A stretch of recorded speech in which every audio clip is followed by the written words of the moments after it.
Chapter 2 of The Science of Being Great by Wallace D. Wattles. This recording is in the public domain. Heredity and Opportunity. You are not barred from attaining greatness by heredity. No matter who or what your ancestors may have been, or how unlearned or lowly their station, the upward way is open for you. There is no such thing as inheriting a fixed mental position. No matter how small the mental capital we receive from our parents, it may be increased. No man is born incapable of growth. Heredity counts for something. We are born with subconscious mental tendencies, as for instance, a tendency to melancholy or cowardice, or to ill temper. But all these subconscious tendencies may be overcome. When the real man awakens and comes forth, he can throw them off very easily. Nothing of this kind need keep you down. If you have inherited undesirable mental tendencies, you can eliminate them, and put desirable tendencies in their places. An inherited mental trait is a habit of thought of your father or mother impressed upon your subconscious mind. You can substitute the opposite impression by forming the opposite habit of thought. You can substitute a habit of cheerfulness for a tendency to despondency. You can overcome cowardice or ill temper. Heredity may count for something, too, in an inherited conformation of the skull.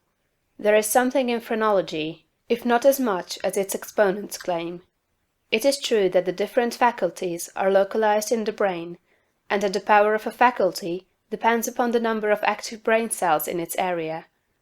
A faculty whose brain area is large is likely to act with more power than one whose cranial section is small. Hence persons with certain conformations of the skull show talent as musicians, orators, mechanics, and so on. It has been argued from this that a man's cranial formation must, to a great extent, decide his station in life, but this is an error. It has been found that a small brain section, with many fine and active cells, gives as powerful expression to faculty as a larger brain with coarser cells. And it has been found that by turning the principle of power into any section of the brain, with the will and purpose to develop a particular talent, the brain cells may be multiplied indefinitely. Any faculty, power, or talent you possess, no matter how small or rudimentary, may be increased. You can multiply the brain cells in this particular area until it acts as powerfully as you wish. It is true that you can act most easily through those faculties that are now most largely developed.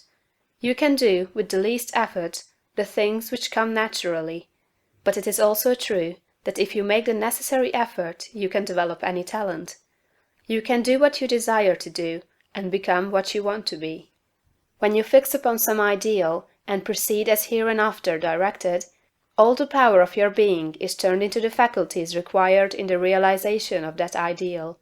More blood and nerve force go to the corresponding sections of the brain, and the cells are quickened, increased, and multiplied in number. The proper use of the mind of man will build a brain capable of doing what the mind wants to do. The brain does not make the man makes the brain.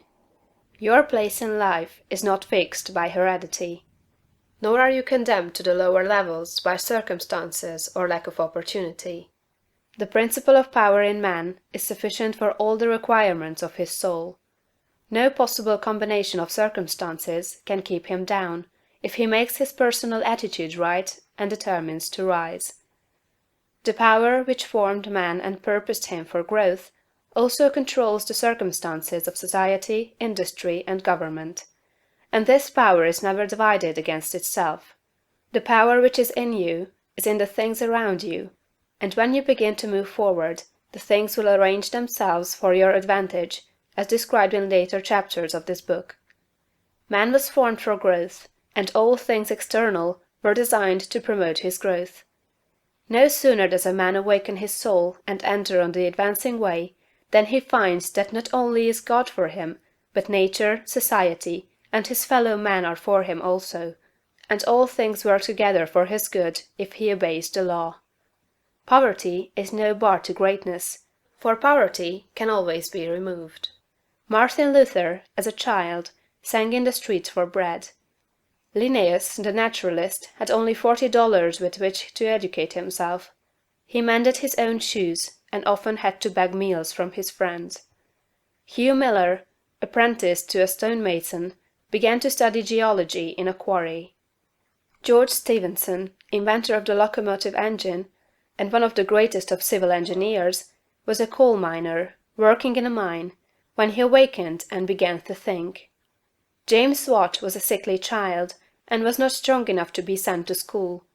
Abraham Lincoln was a poor boy. In each of these cases, we see a principle of power in the man that lifts him above all opposition and adversity. There is a principle of power in you. If you use it and apply it in a certain way, you can overcome all heredity, and master all circumstances and conditions, and become a great and powerful personality. End of chapter 2.